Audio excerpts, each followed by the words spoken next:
For more on this, we're joined by Aditya Saraswat in Dubai. He's Senior Vice President at Rystad Energy. Welcome to the program, Aditya.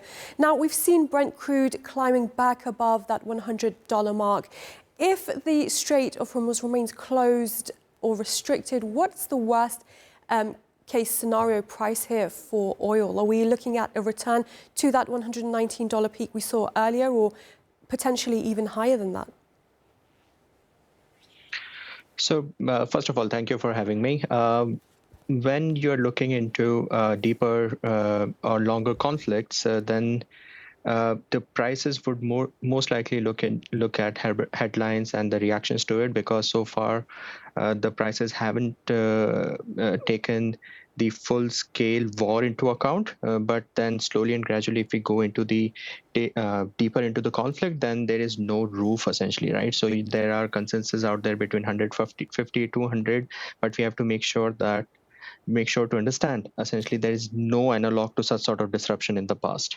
So at best, anything above $150 or $200 per barrel would be a best estimate. But before that, there could be all sort of economic pressures and calls to essentially curb this conflict, because we are already seeing in developing economies in Asia feeling the burnt end of it.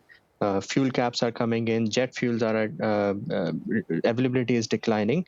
So to your point, there will be no roof under the scenario of the prices.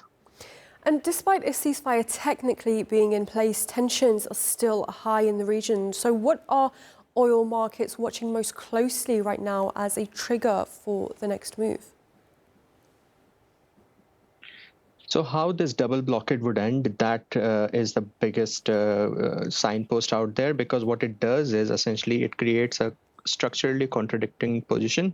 There are economic pressure continue to pile on not only to Iran, but rest of the world. So a ceasefire that keeps essentially 90% of shipping frozen, it's not peace, right? So it's a conflict by economic means. And the next immediate sort of very important signpost is to look out for how this shipping route will loosen up and normalcy can be reestablished. So how severe is the current disruption in real terms, especially for refiners and buyers across Asia and Europe?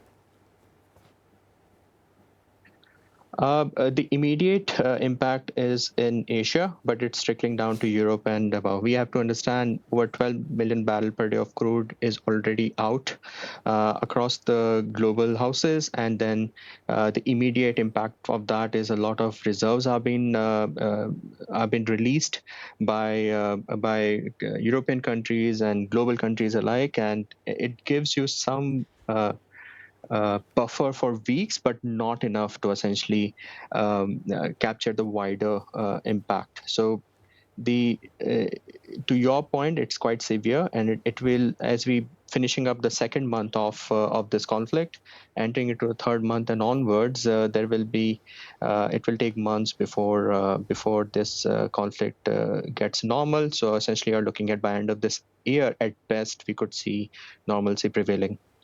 And Citigroup has warned that we're heading for an 8-year low in fuel stocks by June, even if the war ends tomorrow. What does that mean for prices? Does that mean that higher prices are here to